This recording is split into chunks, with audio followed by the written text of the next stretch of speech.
hinihintay lang natin yung kukuha ng ating ECU mga boss. ECU na 3-step NK Racing. Tapos yung shifter natin mga bossing ko.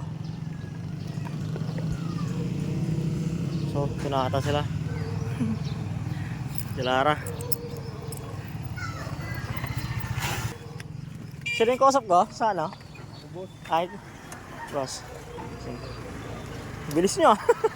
Sa kayo dumaan? Ang bayad. Tapos, diretso kayo ng...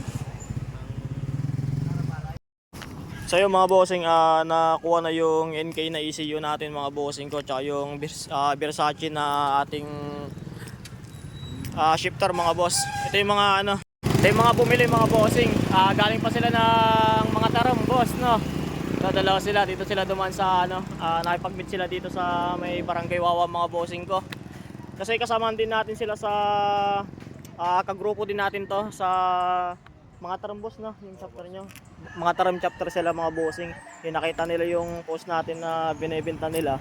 Kaya sila din bumili mga boss para ano, pagkasakali na magkikita-kita kami sa motor show ulit, magkakatabi na lang kami. Ayan. Ito na yung ano, yung bayad nila mga bossing ko.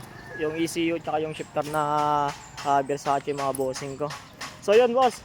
Thank you. Pagka ano, kung sakali may katanungan kayo, sabihin nyo lang sa akin. Tsaka yung rim, pag-isipan natin yung presyo. Para kung sakali. So yun. Boss, shoutout mo yung ano, mga kagrupo natin sa mga taram. Shout out kay Dodoy Works.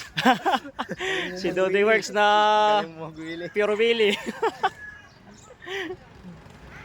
Yun. Dito kami sa Barangay Wawa mga bossing. Sige bossing, ingat. Ingat. Sold out na bossing ang ECU natin tsaka yung shifter natin mga bossing ko. Yan, boss, ingat. Salamat.